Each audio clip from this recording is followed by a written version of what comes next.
ठीक है, यहां पर देखते हैं थर्ड क्वेश्चन क्या बोल रहा है कि करंट ऑफ 2.5 एम्पियर्स, एक करंट है आपके पास में, करंट कितना आपके पास में 2.5 एम्पियर्स का करंट है, flows through a coil of inductance 5H। Hello friends, welcome to my channel. बहुत बहुत स्वागत है आपका मेरे चैनल आयुष रेड्डी के बेस्ट क्वेश्चंस ऑफ नीट के 43rd एपिसोड में, और उम्मीद करते हैं कि आपको ये वीडियो पसंद आएगी। तो देखो यार, यहाँ पर मैंने आपके सामने 4 क्वेश्चन लिया है नीट 2013 का। यहाँ पर आपको 2 क्वेश्चन दिख रहा है नीट 2013 केमिस्ट्री का, और यहाँ पर पीछे आपको 2 क्वेश्चन दिख रहा है भैया क्या, नीट 2013 के फिजिक्स के सेक्शन से। देखते हैं इन चारों क्वेश्चन को हम लोग कैसे सॉल्व करते हैं। यहाँ पर जो पहला क्वेश्चन है वो कह रहा है रिएक्शन इज 50% कंप्लीट। 50% रिएक्शन आपका क्या है, कंप्लीट हो गया 2 आवर्स में। और आपका क्या है, आपका ऐसा है कि भैया जो 75% है वो आपका कंप्लीट होता है 4 आवर्स में। इसका मतलब कि आपको ये समझना पड़ेगा, आपको ऑर्डर ऑफ द रिएक्शन बताना है, तो ऑर्डर ऑफ द रिएक्शन बताने से पहले आपको ये समझना पड़ेगा कि आपके पास में रिएक्शन कौन से ऑर्डर मतलब कौन से इसका जो टी हाफ है वो किस तरीके का है, समझ में आएगा। तो देखो यहाँ पर क्या है कि अगर आपका 100 होता है, ठीक है, तो आपका 100 से 50 होने में मान लो टाइम लगता है, वो होता है टी हाफ, ठीक है। और अगर आपका 50 से 25 होने में टाइम लगता है, वो होता है टी हाफ। मतलब कहने का मतलब ये है कि 50% हुआ, वो 100 से 50% टी हाफ लगा, कितना, इक्वल टू 2। और क्या बोल रहा है कि 100 से 25 होने में, देखो 75% कंप्लीट का मतलब क्या है, 100 से 25 हो गया, 25 हो जाएगा तो 75% कंप्लीट हो गया। तो ये होने में कितना लगता है, 4 आवर्स लगता है। मतलब ये जो है टोटल टाइम ये लगता है 4 आवर्स का। इसका मतलब आपको एक चीज समझ में आ रहा है कि जो टी हाफ है वो क्या कांस्टेंट है ना। जो टी हाफ है वो 100 से 50 में भी 2 था, और 50 से 25 में भी 2 है, तभी तो ये 2 + 2 मिलकर आपका 4 बनेगा ना। इससे ये चीज समझ में आता है कि आपका जो टी हाफ है वो पूरे प्रोसेस में कांस्टेंट है। टी हाफ जो है वो कंसंट्रेशन पे डिपेंड नहीं करता।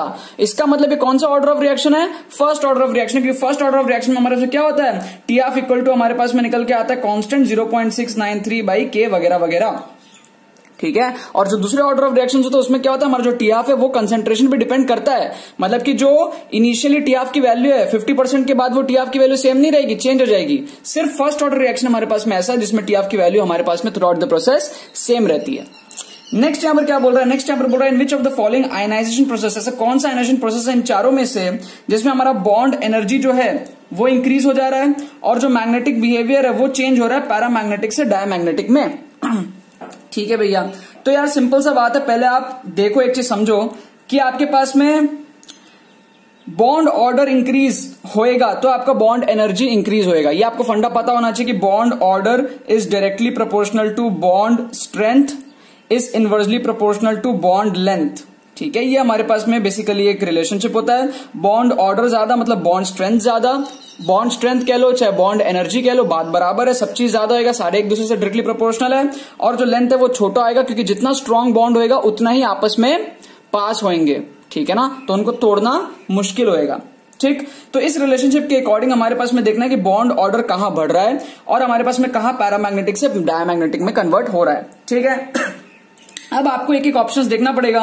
ये आपका जो O2 है ये क्या होता है, आपके इसमें पैरामैग्नेटिक होता है, और O2 से O2+ भी क्या है आपका पैरामैग्नेटिक है। क्यों, देखो O2+ क्या है, हमारे पास में अनपेयर्ड इलेक्ट्रॉन है, इसमें ऑड नंबर ऑफ इलेक्ट्रॉन्स है, समझ में आ रहा है। जितने भी ऑड नंबर मतलब मान लो आपके पास में 3 होए, चाहे आपके पास में 5 होए, चाहे आपके पास में 7 होए, ये सारा क्या है आपका पैरामैग्नेटिक होएगा। क्यों, क्योंकि ये कभी भी पेयर अप नहीं हो सकता ना, क्योंकि देखो ये 2 पेयर अप हो गया, 2 हो गया, 2 हो गया, 1 बच गया, 2 हो गया, 2 हो गया, 1 बच गया, 2 हो गया, 1 बच गया।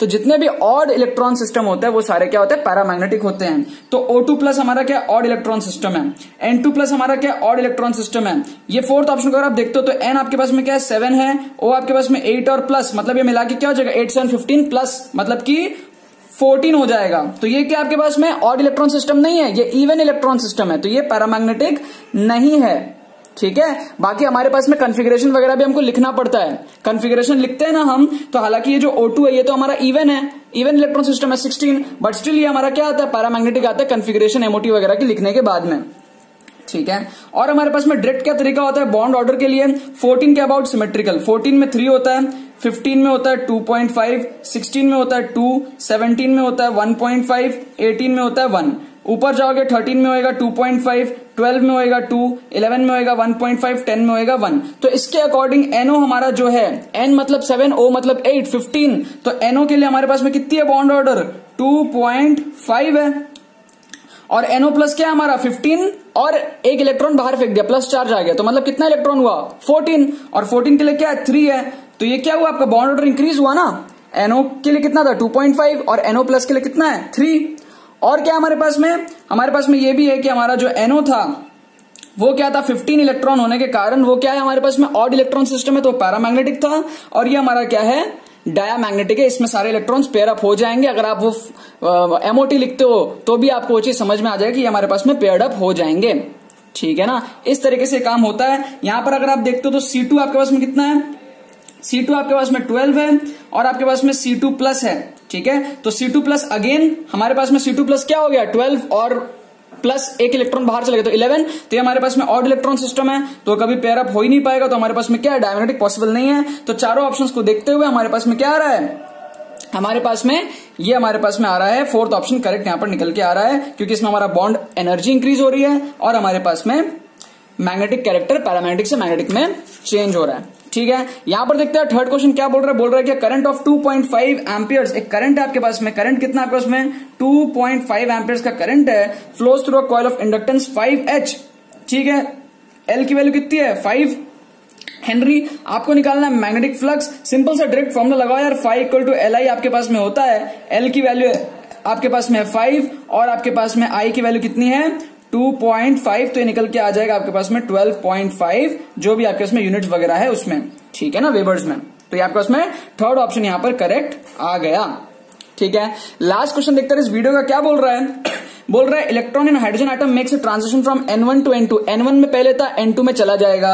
अब आपको बोल रहा है कि भैया अज्यूम करो बोर मॉडल को, ठीक है, बोर मॉडल को अज्यूम कर लेंगे, और फिर हमारे पास में क्या time period of the electron the initial state, initially जब वो N1 में था ना तो जो टाइम पीरियड था वो क्या था 8 गुना ज्यादा था, 8 गुना फाइनल स्टेट जब वो N2 में था उससे 8 गुना ज्यादा था। आपको बोल रहा है N1 और N2 की क्या पॉसिबल वैल्यूज यहां पर हो सकती है। तो पहले देखो टाइम पीरियड क्या होता है, टाइम पीरियड निकल के आता है आपके पास में 2πr/v, है ना। टाइम क्या होता है डिस्टेंस बाय स्पीड, तो एक सर्कुलर मोशन में डिस्टेंस कितना होगा 2πr अपॉन स्पीड कितना है v।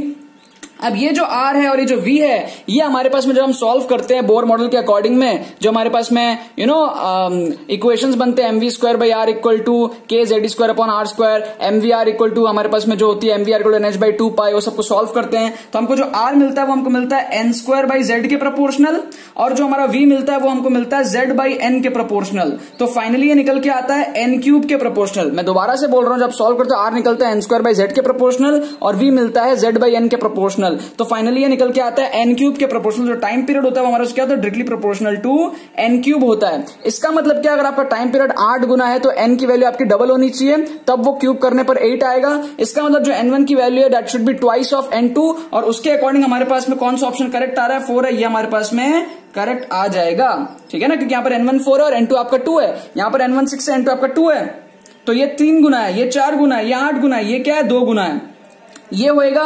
तो हमारे पास में क्या है R होगी n²/z, वो सब डालेंगे जब अंदर तो हमारा जो t है वो डायरेक्टली प्रोपोर्शनल n³ आएगा। तो हमारा जो इनिशियल टाइम है वो हमारे पास में क्या है, इनिशियल वाले के लिए हमारे पास में कितना है 8 गुना ज्यादा है, मतलब 2 का क्यूब मतलब 8 गुना ज्यादा है हमारे पास में फाइनल में से, ठीक है ना। बाकी तो बस यही बात है। आई होप आपको पसंद आएगी, आपने कुछ सीखा होगा। अगर आपने कुछ सीखा तो लाइक करना मत भूलना और शेयर करना मत भूलना अपने बाकी फ्रेंड्स के साथ, ताकि वो भी इस प्लेटफॉर्म का मजा उठा सके। बाकी तो बहुत बहुत धन्यवाद वीडियो देखने के लिए, बने रहिए।